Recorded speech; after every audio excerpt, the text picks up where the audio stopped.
Hello everyone. तो जैसा कि हमारा पिछला लेक्चर जो था जिसमें हम लोग चैप्टर 3 जेनेटिक्स एंड इवोल्यूशन के कुछ इंपॉर्टेंट टॉपिक्स को कवर किए थे, जिसमें म्यूटेशन वगैरह था, हमारा डीएनए था, आरएनए था, ये सब था। तो आज जो हमारे चैप्टर 3 के ही जो कुछ इंपॉर्टेंट टॉपिक्स बच गए थे या रह गए थे, आज हम उन्हें कवर करेंगे। जिनमें से हमारा पहला है सोर्स ऑफ वेरिएबिलिटी है, दूसरा है ओरिजिन ऑफ स्पीसीज है, तीसरा है natural selection of behavioural trait. तो चलिए शुरू करते हैं। तो जो हमारा पहला टॉपिक है सोर्स ऑफ वेरिएबिलिटी, तो there are two genetic sources of new variation, genetic recombination and mutation. एक पेरेंट और उनका जो नेक्स्ट ऑफस्प्रिंग होगा उसके बीच में जो हमारा इनहेरिडिटी होगी या फिर जो हमारे ट्रेड्स का जो ट्रांसफ़र होगा वो कैसे होगा। तो वो दो दो तरीके से होता है। एक होता है जेनेटिक रिकम्बिनेशन और दूसरा होता है mutation. Genetic recombination, the distribution of traits from parent to children varies from one offspring to another.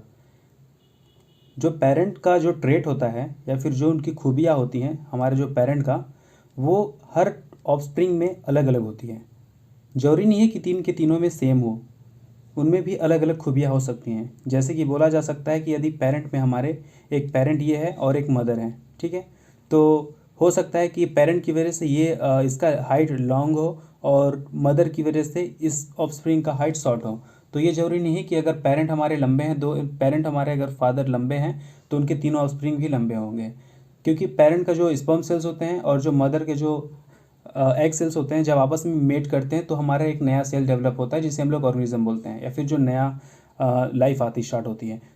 तो पेरेंट के स्पर्म सेल्स में भी क्या होती है, ट्रेड्स अलग अलग होती हैं। जरूरी नहीं है कि सारे इक्वल नंबर ऑफ क्रोमोसोम्स हो या फिर कुछ अलग अलग पैटर्न्स हो उनके बीच में। तो इस वजह से क्या होता है कि जो ट्रेड्स होता है, जो हमारा नया ऑफस्प्रिंग आएगा उसकी खूबियाँ अलग अलग हो सकती हैं। A unique offspring is produced by a सफलिंग of the parents gene. Parents का जो जीन होता है, जैसा कि आप इस इमेज में देख सकते हैं, जो पेरेंट का जीन होता है वो कई बार सफलिंग के बाद अलग अलग होती हैं, सफलिंग की वजह से अलग अलग रहती हैं। जैसे कि आप इस इमेज में लास्ट में आप देख सकते हैं, यहाँ पे फर्स्ट में क्या है, capital G small Y, second में कैपिटल जी स्मॉल वाई। तो ये आपका सेम रहेगा, इन दोनों की इनहेरिडिटी सेम है। लेकिन जो थर्ड ऑप्शन में आएगा उसमें स्मॉल वाई और स्मॉल जी है, तो ये अलग हो गया। और जो उसके बाद जो नेक्स्ट आएगा उसमें कैपिटल जी और small Y, capital G small Y है।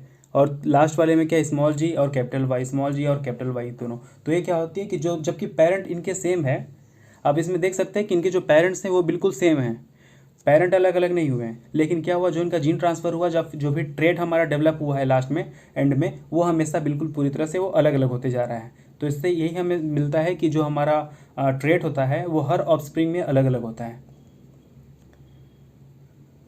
सफलिंग के कॉजेज़ क्या क्या होते हैं, पहला होता है रैंडम सीग्रेगेशन और दूसरा होता है क्रॉसिंग ओवर। आप इस इमेज में देख सकते हैं जो कि हमारे पेरेंट्स हमारे सेम हैं, लेकिन जो इनके अंदर जो क्रोमोसोम्स हैं वो सफलिंग की वजह से जो इनका लास्ट एंड है वो डिफरेंट डिफरेंट है, ठीक है। तो इसी को हम लोग क्या बोलते हैं, सफलिंग ऑफ क्रोमोसोम्स, जिसे कि हम लोग बोल सकते हैं रैंडम सिग्रेगेशन। जो हमारा सेकंड पॉइंट आता है वो है क्रॉस ओवर। क्रॉस ओवर क्या होता है, चलिए देखते हैं। The trait displayed by each organism are not simply the result of combination of dominant and recessive genes as Mendel had hypothesized।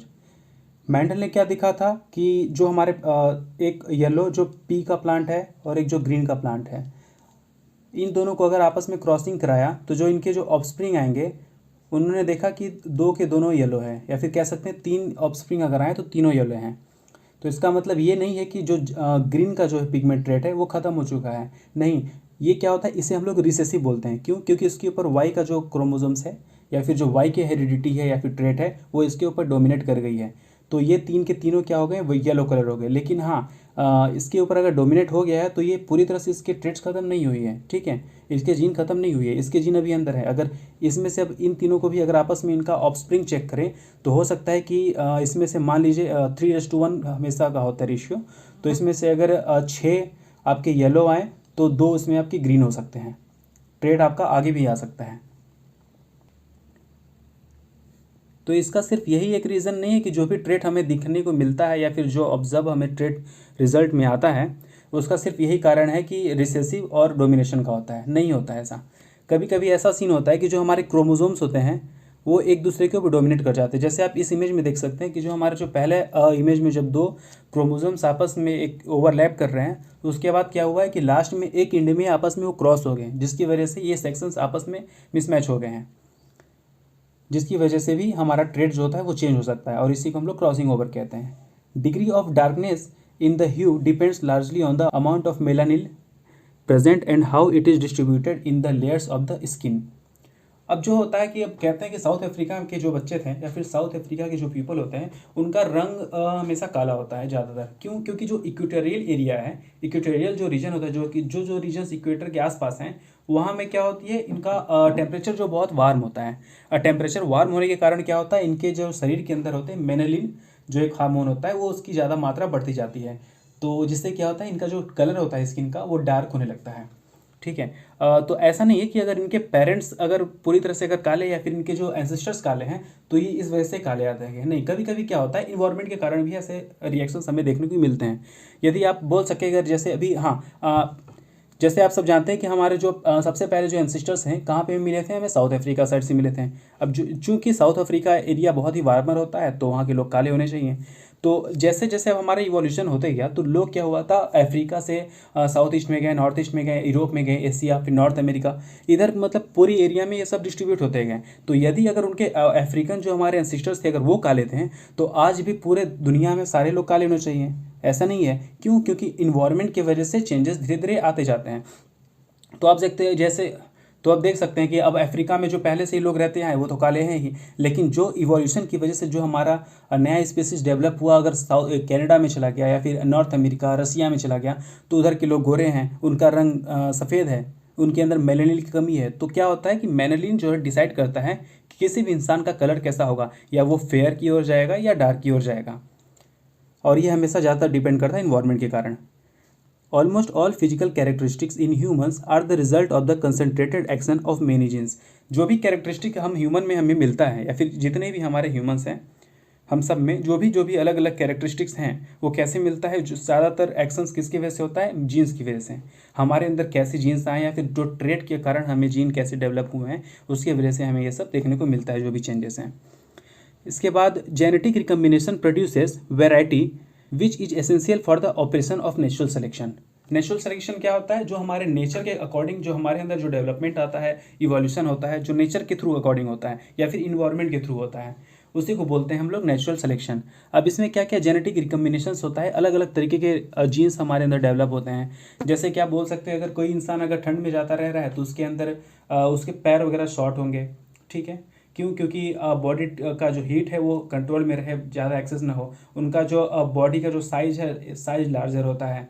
और जो अफ्रीका में रहते हैं उनके जो पैर के हड्डियां जो होती है वो लंबी होती है ताकि हीट को डिसिपेट करने में आसानी से मिले, क्योंकि उधर वार्मर टेम्परेचर है। Major source of variability is mutation.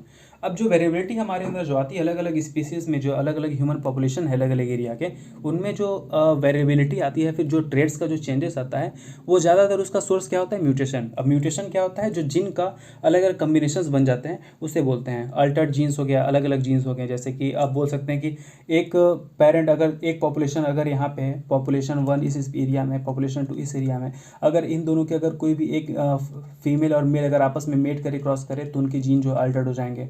तो ये सब जो होते हैं ये सब अलग अलग ट्रेड्स के चेंजेस होते हैं। This is because mutation replenishes the supply of variability which is constantly being reduced by selective elimination of less fit variant. तो वेरिएबिलिटी का मेजर सोर्स क्या था, म्यूटेशन। अब म्यूटेशन क्यों है, क्योंकि म्यूटेशन क्या करता है कि जितने भी हमारे सप्लाई और वेरिएबिलिटी जो भी हमारे अंदर होती है उसकी जो कमी होती है उसको रिप्लेनिश कर देता है। अब जो हमारा नेक्स्ट टॉपिक आता है म्यूटेशन। अब mutation a change in the DNA sequence producing in Altered gene. जो डीएनए सीक्वेंस हमारा जो बना रहता है इस तरह, जो हेलिक्स के फॉर्म में रहता है, जो डबल हेलिक्स के फॉर्म में जो बनता है हमारा, ये इस तरह करके, ठीक है। तो ये हमारा जो होता है डीएनए, ठीक है। अब डीएनए का जो अलग अलग जो हमारा सीक्वेंस होता है उस सीक्वेंस में जो हल्का फुल्का अगर चेंज आ गया या फिर कुछ अलग तरीके से चेंज आ गया तो उसे हम लोग म्यूटेशन बोलेंगे। The majority of mutation occurs because of mismatching of chemical bases that makes up DNA. आप सबको पता होगा कि जो डीएनए बनता है वो अलग अलग केमिकल बेस आपस में मिक्स होकर बनते हैं, ठीक है। तो जैसे अगर ये डीएनए अगर ऐसे करके आ रहा है तो इनके बीच में अलग अलग तरीके से इनके बीच में केमिकल्स का वो कम्बिनेशन होता है।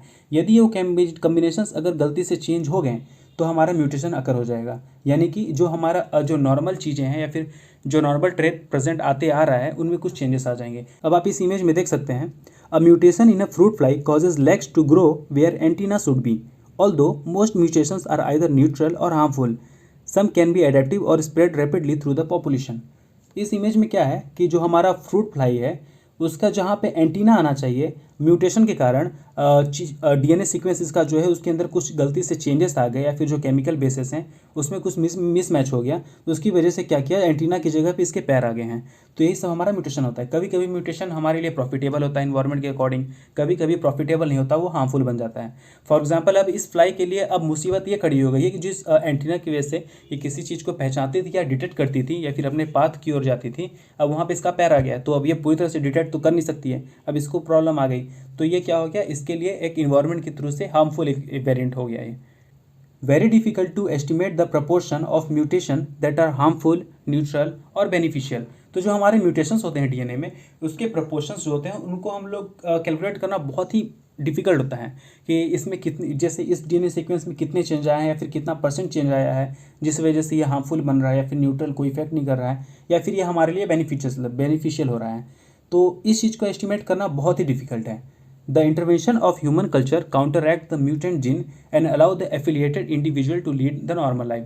जो ह्यूमन कल्चर में हमारा जो म्यूटेंट के जीन्स होते हैं वो कभी कभी क्या हमारे इतना फ़ायदा कर देते हैं या फिर कभी कभी इतना नुकसान कर देते हैं कि हम उसमें से सही से रह नहीं सकते, लेकिन कभी कभी क्या करता है वो कुछ ज़्यादा इफेक्ट नहीं करता है और हम अपनी नॉर्मल लाइफ को लीड कर सकते हैं। Without cultural interference natural selection would prevent such reproduction. यदि एक ह्यूमन स्पेसिस यहाँ पे जो है, यदि एक ह्यूमन स्पेसिस इस पर्टिकुलर एरिया में कई सालों से रहती आ रही है और अभी तक इनमें कोई भी अल्टर जीन ऐसा चेंजेस नहीं आया है, ये एक हमारा एक कल्चर है, ठीक है, एक हमारा कल्चर है और इसमें अभी तक ऐसा कोई इंटरफेरेंस नहीं हुआ कि जो नेक्स्ट कल्चर हो उसमें से कुछ क्रॉसिंग आया या फिर कोई बंदा है, नहीं, ये पूरी तरह से अपने आप को आइसोलेटेड है और जो भी इनका जो पॉपुलेशन बढ़ रहा है इसी के अकॉर्डिंग चलता रहा है।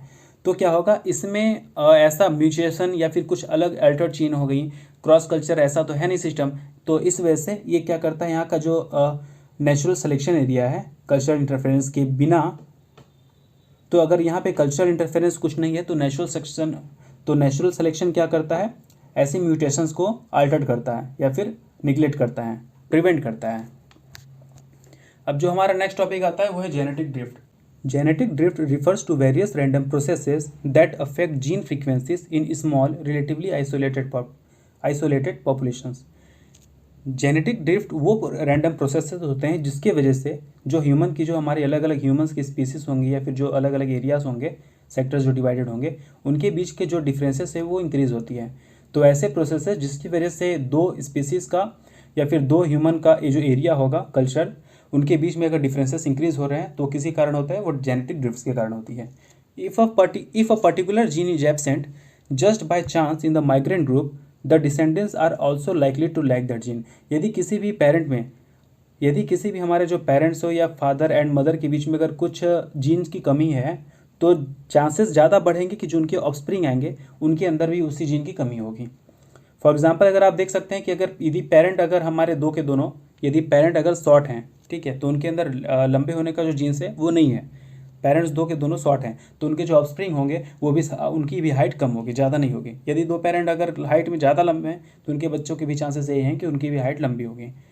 अब इस एग्जाम्पल में देख सकते हैं कि जो भी पहले जो रेशियो था हमारा कॉमन नॉर्मली, यहाँ पे 5 बग थे और दूसरा जो था 5 बग रेड थे और 5 बग किस में थे, ब्लू, ओके।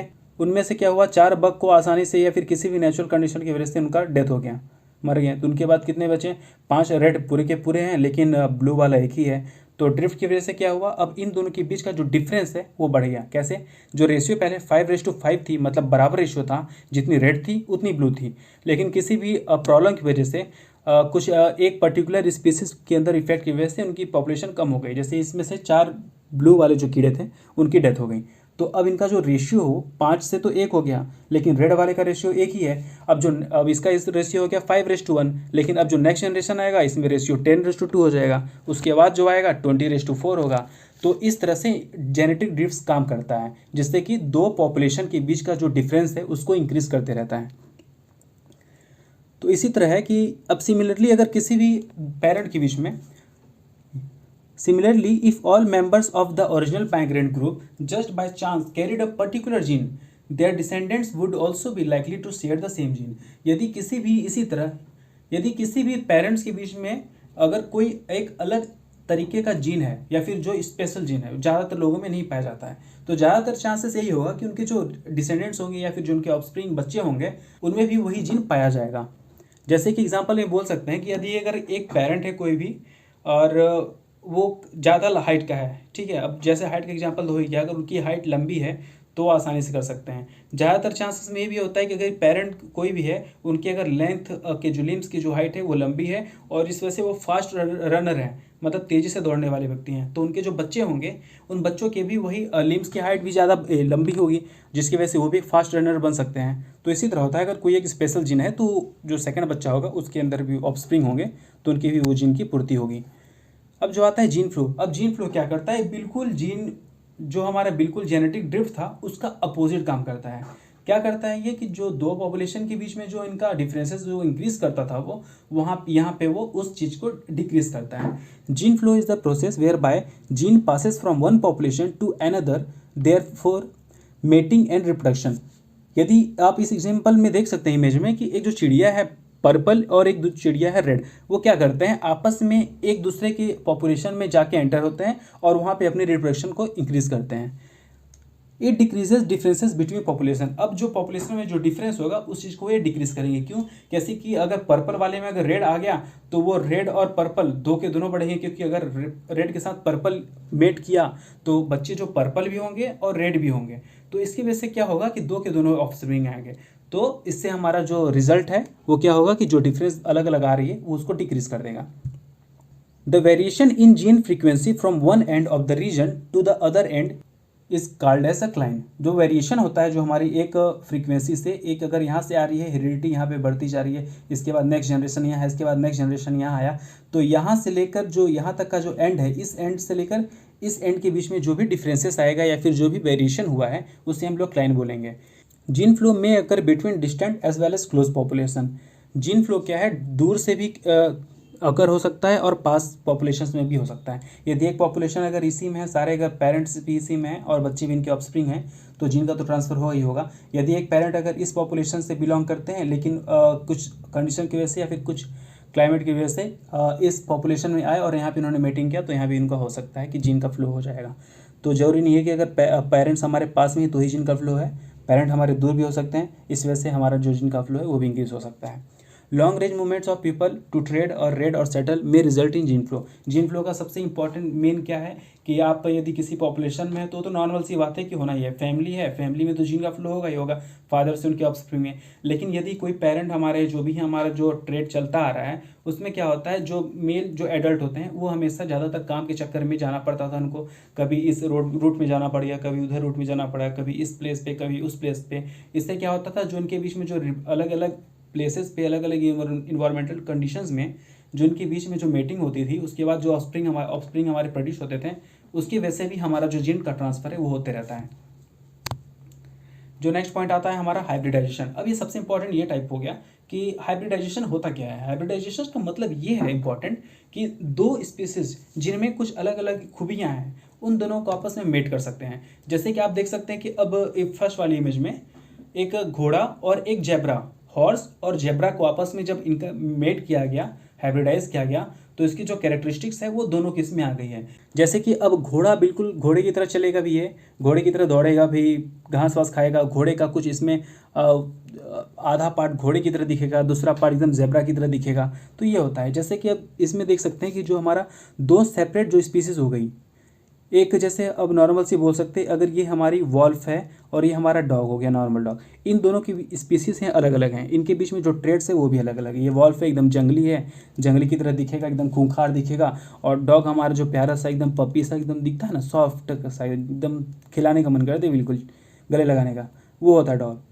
अब जब इन दोनों को आपस में जब फॉर्मेट किया गया, फिर जब इन दोनों को मेट कराया गया, तो इनके बीच का जो पार्ट, जैसे अब ये वाला पार्ट आप देख सकते हैं, ये पूरी तरह से वॉल्फ रहेगा, ये वाला पूरी तरह से पार्ट जो है डॉग का हो गया। लेकिन जो ये बीच वाला एरिया है, इसे हम लोग हाइब्रिड बोलते हैं। हाइब्रिड मतलब इसमें जो खूबी आएगी, तो उसकी खूबी किसकी होगी, वॉल्फ की होगी और डॉग दोनों की होगी। जंगली रहेगा लेकिन पूरी तरह से जंगली नहीं रहेगा, और एक कुत्ता भी रहेगा लेकिन पूरी तरह से एकदम कुत्तों का इसमें जेनेटिटी नहीं आएगी।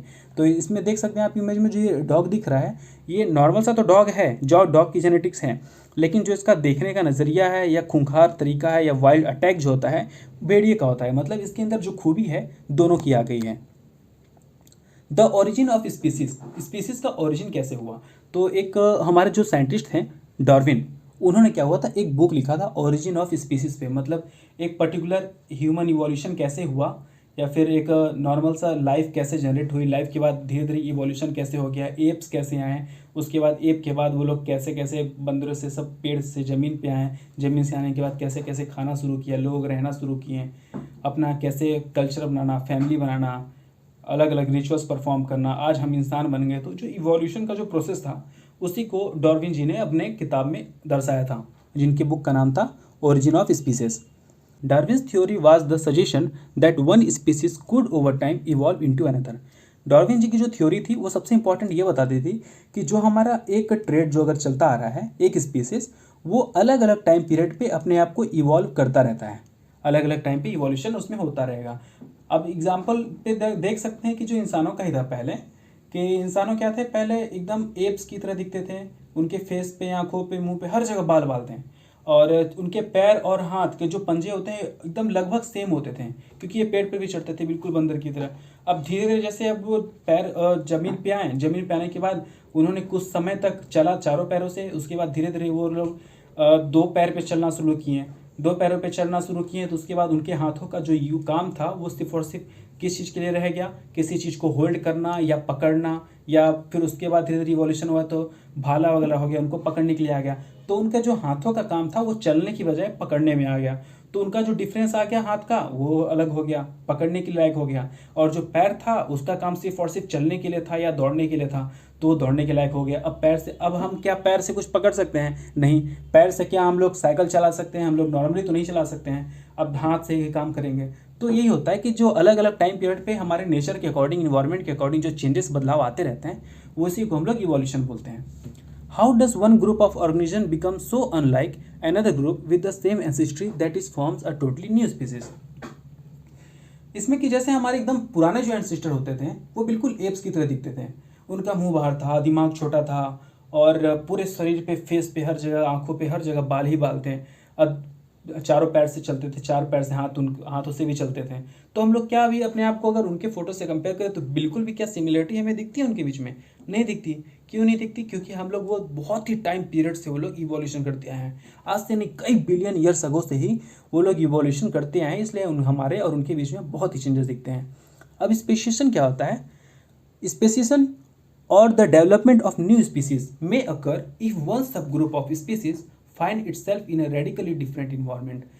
यदि कोई भी इंसिस्टर अगर हमारे हैं, वो अगर अपने आप को उस इन्वायरमेंट से अगर दूसरे इन्वायरमेंट में शिफ्ट करें, जैसा कि अभी साउथ अफ्रीका में हमने बताया था, कोई भी यदि पेरेंट अगर हमारा साउथ अफ्रीका में है,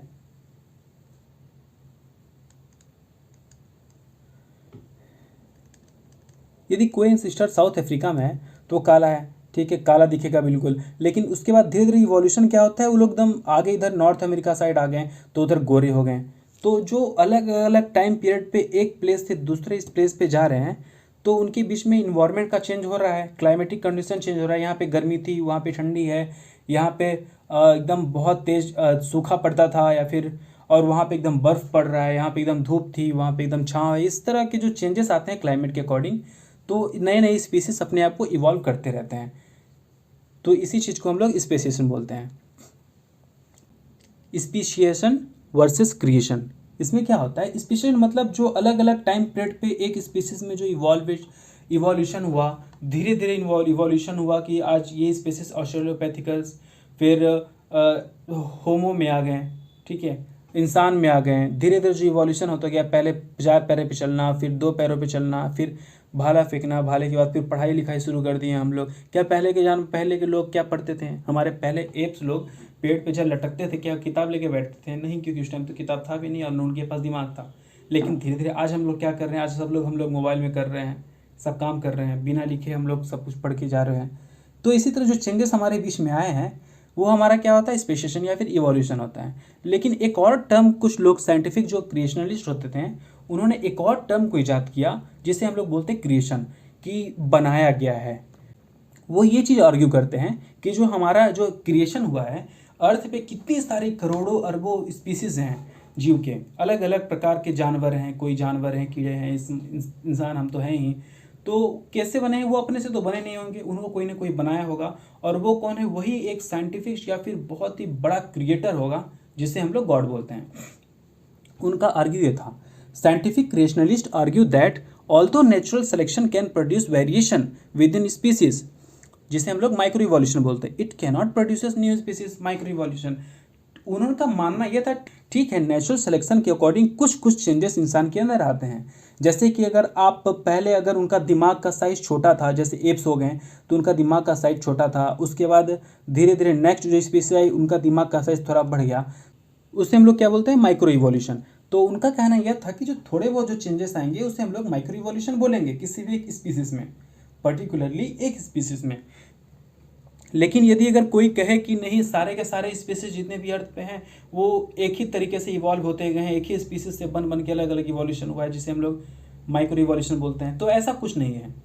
उनका मानना ये था कि अगर थोड़ा बहुत इवोल्यूशन हुआ तो हम उसे नेचुरल सिलेक्शन का कारण बोल सकते हैं, लेकिन अगर जिसमें ज़्यादा इवोल्यूशन होगा जिसके वजह से जिसके बारे में हमें पूरी जानकारी भी नहीं मिल पा रही है, तो वो कुछ नहीं है, सिर्फ और सिर्फ एक क्रिएशन है। किसका क्रिएशन है? वो हमारे गॉड का क्रिएशन है। Creationist argues that God created all living things and that evolution has only changed those living things in a minor way and has not created new kind of living things। तो इनका मानना यही था कि God ने हर एक living things को बनाया है, हर एक चीज़ को क्रिएट किया है, और जो नेचुरल इवोल्यूशन होता है जो नेचर के अकॉर्डिंग वो बहुत ही माइनर चेंजेस उसमें करता है, ज़्यादा चेंजेस नहीं कर रहा है। ठीक है, तो इनका मतलब यही था। अब जो आता है, पहले argued to a complexity of life and concluded that life must stem from an intelligent designer god. तो इनका आर्ग्यूमेंट ये था कि जो इवोल्यूशन जो अलग अलग प्रकार की जो स्पीसीज अलग अलग हैं वो किसी एक ट्रेड से मिलके नहीं बनी है। ठीक है, वो किसी एक ट्रेड से मिलके नहीं बनी है। उनका जो किया गया है कि एक अलग ही क्रिएटर है जिसका नाम क्या है, गॉड। गॉड ने क्या किया, सारी स्पीसीज को क्रिएट किया है और धीरे धीरे उसमें इवोल्यूशन आ रहा है। इन्होंने एक एग्जांपल भी दिया था कि यदि अगर रास्ते में हमें अगर एक वॉच गिरा मिल जाए, एक बहुत ही खूबसूरत अगर हमें एक वॉच पड़ा है, ठीक है, तो वो वॉच क्या है, अब बोलेंगे कि नहीं ये अपने आप इवोल्यूशन आया है, तो ऐसा नहीं है। वो कोई एक क्रिएटर है, बहुत ही अच्छा क्रिएटर है जिसने इस चीज़ को बनाया है। हाँ, हम नहीं जानते कि वो किसने बनाया है, क्योंकि अगर हमें वॉच मिली है तो उस पर ऐसा कुछ है नहीं कि हम देखते ही पता चल जाए नहीं इसको फलाने ने बनाया या फलाना ढिमकाना ने बनाया है, नहीं पता चलेगा नहीं। तो लेकिन ऐसा थोड़ी है कि वो अपने आप जन्म से पैदा हुआ है, नहीं, कोई ना कोई तो क्रिएट किया है। तो इनका आर्गुमेंट यही था कि जो भी हमारी स्पीसीज हैं वो गॉड ने क्रिएट की है। Science and religion should be regarded as different ways of understanding the world, the former relying on evidences, the latter refine on flip. मतलब जो एक जो टर्म है पूरी तरह से हमारे जो अर्थ पे दो पार्ट में डिवाइडेड है। जो इवोल्यूशन होता है या फिर जो चेंजेस हैं दो पार्ट में डिवाइड है। क्या है, एक हमारा होता है साइंस, दूसरा जो हमारा होता है रिलीजन, या फिर जिसे बोलते हैं साइंस किस पे हमारा रिलाई करता है, साइंस रिलाई करता है एविडेंस पे, क्या क्या चेंजेस आए क्या क्या नहीं आए, उनके एविडेंस क्या है, चाहे वो आर्टिफैक्ट्स हों चाहे आपके फॉसिल्स हों, उसके बिहाफ पे ये साइंस अपने आप को बताता है। लेकिन जो रिलीजन क्या होता है, रिलीजन पे बिलीव करता है फेथ पे। फेथ मतलब उनके पास जैसे कुछ रिटन डॉक्यूमेंट्स हैं, भागवत गीता हो गया और भी कई सारे, कुरान हो गया, बाइबल हो गया, इनके बीच पे ये लोग पढ़ते हैं कि सब कुछ भगवान जी ने बनाया है, उनकी मर्जी के बिना एक पत्ता भी नहीं हिल सकता, ईश्वर अल्लाह भगवान जो भी हैं उनके हिसाब से उनके बिना कोई एक पत्ता नहीं हिल सकता। तो उनका मानना ये है। और जो हमारा साइंस है, साइंस के अकॉर्डिंग ये है कि सब कुछ नेचर है, नेचर के अकॉर्डिंग इवोल्यूशन होते आ रहा है, नहीं होते आ रहा है। नॉर्मल सी बात हम यही कह सकते हैं कि जहाँ तक हम जान सकते हैं या फिर जहाँ तक हम चीज़ को रिसर्च कर सकते हैं वहाँ तक साइंस है। ठीक है, अगर जहाँ तक हमारा रिसर्च हो सकता है उस पार्ट को हम लोग साइंस बोलते हैं, जहाँ हमारा साइंस के बियॉन्ड गया उसे हम लोग गॉड बोल सकते हैं। लेकिन जरूरी नहीं है। जो पहले अगर हम लोग एग्जांपल पे देख लें कि पहले बात करते थे, कोई आंखें बंद कर लेता था बात करना शुरू कर देता था, इसका मतलब था कि भगवान से बात कर रहा है या नहीं। आज उस टाइम लगता था कि नहीं, यहाँ से हमारा बाउंड्री है कि भगवान है, हम लोग बिना आमने सामने आए किसी को देख नहीं सकते हैं, अगर देख लिए या दर्शन मिल गया तो भगवान हो गए। लेकिन अब वहाँ तक क्या था, गॉड का बोलते थे। लेकिन अब साइंस यहाँ आ गई है कि हमारे पास वीडियो कॉल आ गया है, वीडियो कॉल आ गया है, तो जो ये वाला जो एरिया था गॉड के लिए जिसे एग्जिस्ट किया गया था वो अब साइंस में आ गया। क्यों? क्योंकि हम लोग वीडियो कॉल पे किसी को भी आमने सामने देख सकते हैं, उनका दर्शन प्राप्त कर सकते हैं। तो ये क्या आ गया, साइंस में आ गया। तो यदि आगे रिसर्च बढ़ती गई तो ये बाउंड्री भी हमारे जल्दी क्रॉस हो जाएगी, क्रॉस हो सकती है। तो दोनों को हमें क्या करना चाहिए, हम कि ना ही साइंस को अलग कर सकते हैं या फिर ना ही फेथ को अलग कर सकते हैं, किसी को हम लोग कंट्राडिक्ट नहीं कर सकते, दोनों एक ही अर्थ का एक टाइप है। Natural selection of behavioural trait. The approaches called sociobiology, behavioral ecology, evolutionary psychology, and dual inheritance theory involve the application of evolutionary principle to the behavior of animal and humans। तो इसमें जितने भी हमारे जो terms है सोशियोबायोलॉजी, मतलब biological जो हमारे ह्यूमंस में या फिर जो एनिमल्स के बीच में जो सोशल चेंजेस आ रहे हैं, जो बिहेवियरल इकोलॉजी हो गया, जैसे क्या क्या चेंजेस आ रहे हैं बिहेवियर में, क्या क्या इवोल्यूशन हो रहा है हमारी साइकोलॉजी थिंकिंग में, ये सब हो गया। जो डुअल इनहेरिटेंस थ्योरी, ये सब हो गई। तो ये सब क्या है, behaviour of human and animal का इवोल्यूशन के प्रिंसिपल, ये सब के एप्लीकेशन है ये। The typical behaviour of species are assumed to be adaptive and to have evolve by natural selection. जो किसी भी एक स्पीसीज के अंदर जो एक ट्रेट आता है, वो ट्रेट दो प्रकार से आ सकता है, या तो वो उसके अंदर जेनेटिकली मिले, या फिर पेरेंट्स के थ्रू मिले, या फिर एक होता है इन्वायरमेंट के थ्रू मिले। फॉर एग्जाम्पल अगर आज देखें आप, कोई आप खेतों में काम करने वाले फैमिली से बिलोंग करते हैं, तो हमारे पेरेंट्स लोग क्या करते हैं, पूरी तरह से खेती करते हैं, सिर्फ और सिर्फ खेती करते हैं, अनाज उगाते हैं, सब कुछ करते हैं। लेकिन किसी कंडीशन की वजह से हमें कहाँ जाना पड़ा, कोस्टल एरिया के पास। कोस्टल एरिया मान लीजिए बंगाल के पास ही लास्ट में एकदम कॉर्नर पे थोड़ी सी हमें घर भर की ज़मीन मिली है जहाँ हम खेती नहीं कर सकते, लेकिन हाँ हम वहाँ पे क्या करेंगे, फिशिंग शुरू कर देंगे। तो कुछ चेंजेस आए ना। ऐसा नहीं कि हमारे पेरेंट लोग फिशिंग करते थे हम लोग करते थे, नहीं, हमारे पेरेंट तो खेती करते थे, लेकिन हम आज क्या कर रहे हैं, फिशिंग कर रहे हैं। तो ये इन्वायरमेंट की वजह से भी चेंजेस आते हैं। तो इसका मतलब यही है कि जो बिहेवियर होता है इंसान का, स्पीसीज का, वो दोनों तरीके से होता है। जेनेटिकली भी होता है, जो कि हम लोग एडेप्ट करते हैं अपने पेरेंट्स के अकॉर्डिंग, और जो दूसरा होता है इवॉल्व होता है नेचुरल सिलेक्शन के अकॉर्डिंग, नेचर के थ्रू हमें मिल जाता है। जैसे कि आप एग्जाम्पल पे देख सकते हैं, Lions.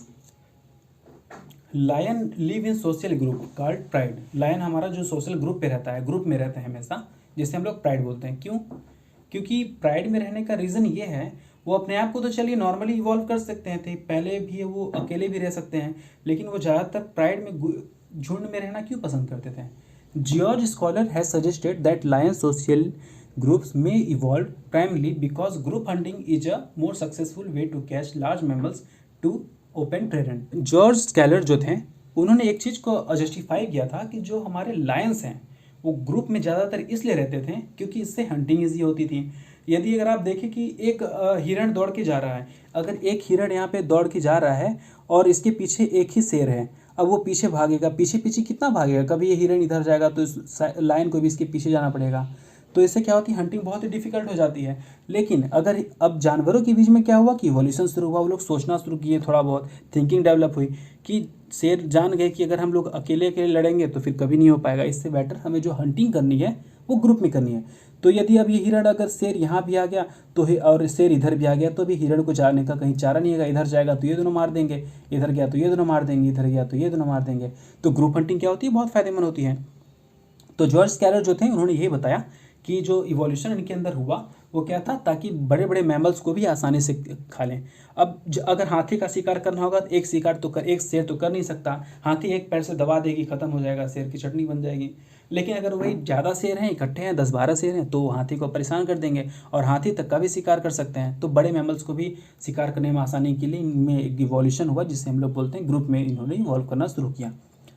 He had observed that not only the several lions more successful in catching prey than the solitary lions, but several lions are more likely to catch and kill large and dangerous prey such as giraffe। जैसे कि single अगर lion है, एक अकेला बंदा अगर शेर है, तो वो भी हंटिंग कर सकता है, मार सकता है, कोई भी कंडीशन के अकॉर्डिंग मार सकता है वो। लेकिन अगर ग्रुप में जाए तो जल्दी से मारेगा।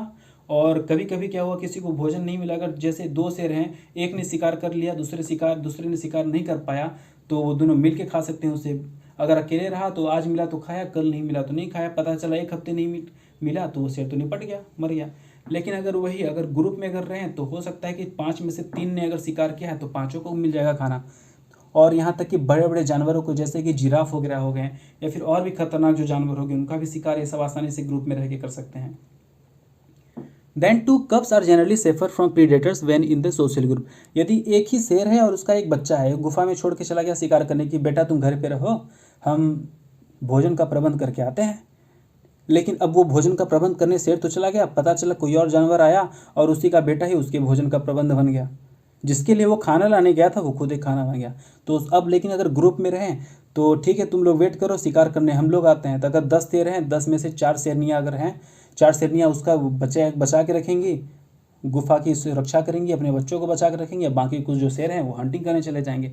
तो इससे क्या होता था, उनके जो कप्स होते हैं, जो छोटे छोटे शेर के बच्चे हैं, वो भी सेफ रहते हैं।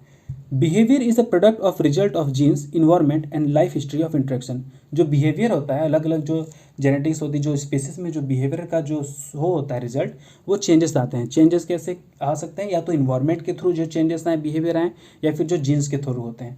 जैसे अब कुत्ते को देख लीजिए एग्जाम्पल पे, अगर एक कुत्ता है नॉर्मली, तो वो इंसानों की इशारों को समझ सकता है। अगर हम बोले रॉकी भो भो, तो वो जाके बार्क करने लगा, रॉकी देखो देखो, तो वो बार्क करने लगा। कैच कैच बोलोगे तो दौड़ के लकड़ी लेके आएगा। ठीक है, तो वो क्या करता है, वो हमारे साथ रहा है कई दिनों से, हमारे साथ रहता है, ह्यूमंस के साथ कई बार रहा है, उनके पेरेंट्स लोग रहते आए हैं इस कुत्तों के। तो ये लोग क्या करते हैं, इंसानों की लैंग्वेज को समझ सकते हैं। अब वहीं आपके पास अगर एक आ गया वॉल्फ आ गया, भेड़िया आ गया, अब भेड़िया को बोलेंगे कि वॉल्फ वॉल्फ भो भो, वो तो भो भो करेगा नहीं, वो तो आपको निपटा के रख देगा। क्यों? क्योंकि उसे तो लैंग्वेज समझ में आएगा नहीं, उसको लेगा तो मेरे को चिढ़ा रहा है, भो भो कर रहा है, कुत्ता समझ रहा है मुझे, वो तो निपटा लेगा तुम्हें। तो ये क्या होता है कि क्योंकि भेड़िया अब हमारे साथ तो रहा नहीं है, वो जंगली है, वो जंगल में रहता है, और कुत्ता क्या है, हमारे साथ इवोल्यूशन हुआ है, तो इसके अंदर इन्वायरमेंट के थ्रू भी कुछ चेंजेस आ सकते हैं। If the child is more like the parent than like others, then the likeness is heritable even if it is entirely learn from the parent. यदि अगर कोई पेरेंट है, अगर पेरेंट है और उसका जो चाइल्ड होगा, उसके बीच में जो अगर पेरेंट अगर गोरा दिख रहा है तो बेटा भी तो गोरा दिखेगा, नॉर्मल सी बात है। लेकिन कुछ कुछ चीज़ें ऐसी होती हैं जैसे कि पेरेंट से सीखने को मिलती है, किसको, बच्चे को। यदि अगर पेरेंट आपका अगर लोहार है, ठीक है ना, मतलब लोहे का काम करता है, तो बच्चा उसे दिख दिख कर इतना देखेगा कि सीख जाएगा पूरी तरह से कि बेटा अपने बाप से भी ज़्यादा अच्छा लोहे का काम करना शुरू कर दे। ठीक है, तो ये सब क्या चीज़ें होती हैं, कुछ कुछ चीज़ें हमें जेनेटिकली मिल जाती हैं, और कुछ कुछ चीज़ें हम लोग देख देख के पेरेंट को सीख जाते हैं पूरी तरह से। In biological evolution, variability comes from genetic recombination and mutation. In cultural evolution, it comes from recombination of learned behavior and from intervention. तो बायोलॉजिकल जो इवोल्यूशन होता है हमारा जेनेटिकली मिलता है। बायोलॉजिकल इवोल्यूशन बोल सकते हैं हमारे अंदर कैसे कि लेंथ हमारी कैसे बढ़ी, हमारा स्किन का कलर जैसे थोड़ा बहुत चेंज हुआ, या फिर हमारे अंदर कुछ जेनेटिकली बीमारियाँ आ गई, तो किसमें होता है, बायोलॉजिकल इवोल्यूशन होता है। लेकिन जो कल्चरल इवोल्यूशन होता है वो क्या होता है, अलग अलग बिहेवियर को लर्न करने से मिलता है, इन्वेंशन से मिलता है। जैसे कि हम लोग अपने पेरेंट्स को देख देख के किसी चीज़ को सीख गए। अगर पड़ोसी हमारा, अगर ज़्यादातर हमारे पास दिख रहा है पड़ोसी, तो वो क्या काम कर रहा है तो उसको देख के हम वो सीख सकते हैं। तो ये हमारा कल्चरल इवोल्यूशन में आता है, और जो जेनेटिकली हमें मिलता है वो जेनेटिकल है, बायोलॉजिकल इवोल्यूशन के अंदर आता है। A species cannot bro A species cannot borrow genetic traits from another species, but a culture can borrow new things and behavior from other culture. जो स्पीसीज होता है वो जेनेटिक ट्रेट्स को किसी और चीज़ से नहीं ले सकता है, किसी और से। लेकिन जो अगर कल्चरल बिहेवियर है वो किसी और चीज़ से उधार ले सकता है या फिर ले सकता है नॉर्मली। एग्जाम्पल के तौर पे बोल सकते हैं कि अगर हमारे पड़ोस में एक फैमिली रहती है, वो पड़ोस वाली जो फैमिली है बहुत ही लंबी लंबी है, और जो हमारी फैमिली है छोटी छोटी है। ठीक है, तो जो हमारे अगर हमारे बच्चे होंगे तो वो भी छोटे होंगे, और उनके जो बच्चे होंगे हमसे भी बड़े होंगे। बाद में हाइट इनकी लंबी रहेगी बड़े होने के बाद। तो ऐसा नहीं है कि भैया भैया आप हमसे बड़े हैं तो अपना कुछ हमको बड़ा जो जेनेटिकल है वो हमको दे दीजिए ताकि हम भी बड़े हो जाएं, ऐसा नहीं है। तो जेनेटिकली क्या होता है, वो आप जेनेटिक चीज़ को आप बोरो नहीं कर सकते हैं। हाँ, लेकिन अगर आप ये बोल सकते हैं कि भैया यहाँ पे कंप्यूटर बहुत अच्छे से आसानी से चला रहे हैं, हमको कंप्यूटर चलाने आ नहीं रहा है, तो हम ये बोल सकते हैं कि भैया आप मुझे कंप्यूटर चलाना सिखा दीजिए। हाँ, तो ये कल्चरल इवोल्यूशन हो गया, तो भैया सिखा देंगे, आप भी कंप्यूटर पे पबजी खेलना शुरू कर दोगे, सीख जाओगे। तो ये सब चीज़ें होती है कि हम लोग कल्चर चीज़ को बोरो कर सकते हैं, लेकिन जेनेटिकल ट्रेट्स को बोरो नहीं कर सकते हैं। William Durhans also deals separately with cultural transmission using the term meme, analogous to the term gene, for the unit of cultural transmission. तो जैसे हम लोग का जेनेटिकल जो ट्रांसमिशन होता था उसको हम लोग जीन्स के थ्रू होता था, तो जो विलियम डरहम जो थे ने उन्होंने इस कल्चरल ट्रांसमिशन का जो होता है, जेनेटिक ट्रांसमिशन के लिए हम लोग जीन बोलते थे, और इन्होंने कल्चरल ट्रांसमिशन के लिए एक अलग से ही टर्म बनाया, क्या बनाया, मीम। इससे यह क्या होता है कि जो कल्चर की जो ट्रांसमिशन होता है एक स्पीसीज से दूसरी स्पीसीज में, उसको डिनोट करने के लिए। As long as the human species continue to exist and the social and physical environment continues to change, there is a reason of think that natural selection of biological and cultural traits will also continue. जब तक हमारा human का species continue रहेगा, या फिर जो अर्थ पे अगर हमारी जो एग्जिस्टेंस है वो कंटिन्यू होती रहेगी, तो हमारे फिजिकल और बायोलॉजिकल जो चेंजेस आते हैं नेचुरल सिलेक्शन में, वो सब भी धीरे धीरे चेंजेस आते जाएंगे। जैसे कि पहले हमें पहले के लोग थे, उनको ये नहीं पता था कि हाथ पैर अगर टूट जाए या कट जाए तो कैसे जोड़े। उनको तो ये लगता था हो गया, अब हमारी दुनिया ही पे ख़त्म, कुछ नहीं हो सकता, हाथ पैर गए हमारे। लेकिन नहीं, अब क्या है, अगर हाथ कट गया तो नया हाथ लगा रहे थे, प्रोस्थेटिक लेग लगा दिए, प्रोस्थेटिक हाथ लगा दिए। अगर किसी का उंगली टूट गई तो वो बन सकता है, जुड़ सकता है। आप अगर पहले का बच्चा अगर पागल है तो फिर कहेंगे नहीं हमारा बच्चा पागल हो गया है। या फिर अगर बच्चे में अगर कोई अलग ही चेंजेस आए, या फिर मान लीजिए उसके नाक ही नहीं है पैदा होते ही, तो बोलेंगे नहीं ये तो राक्षस आ गया। ऐसा नहीं है कुछ। अब क्या है, अगर कुछ आया तो जेनेटिकली चेंज है, तो उसको भी इंसान, डॉक्टर्स लोग, आजकल की साइंस कितनी कंटिन्यू हो गई है कि वो सब कुछ चेंज कर सकती है, ठीक कर सकती है। Soon genetic engineering will probably allow humans to fix defects and even try to improve the genetic code of a growing fetus। जैसे कि आज क्या है हमारे पास, आपको बीमारी हुई, आपका इलाज हो जाएगा। लेकिन अब जो नया फ्यूचर आने वाला है, हो सकता है उसमें कि आप अगर किसी के फीमेल के अंदर पेट में अगर उनके बच्चे हैं, और उन बच्चे को भी हम डिज़ाइन कर सकते हैं कि इसमें क्या क्या जेनेटिक कोड्स चेंज कर दें, ताकि मेरा बच्चा इस चीज़ में माहिर हो जाए, या उसके अंदर ये अलग सी जीन या ट्रेड आ जाए। तो आजकल साइंस पूरी तरह से इतना ज़्यादा एडवांस हो चुकी है। तो जैसे जैसे हम लोग का ह्यूमन का एग्जिस्टेंस बढ़ता रहेगा, उसी तरह साइंस में भी एडवांसमेंट बढ़ती रहेगी। तो आज का सीज़न आज यहीं पे ख़त्म करते हैं। होप करता हूँ आपको ये वीडियो बहुत ही अच्छा लगा होगा। लाया होगा तो जल्दी से लाइक करें, इस चैनल को शेयर करें, और जो हमारा चैनल है उसको जल्दी सब्सक्राइब करें, ताकि आने वाली सारी वीडियोज़ की नोटिफिकेशन आपको जल्दी मिलती रहे। Thank you so much.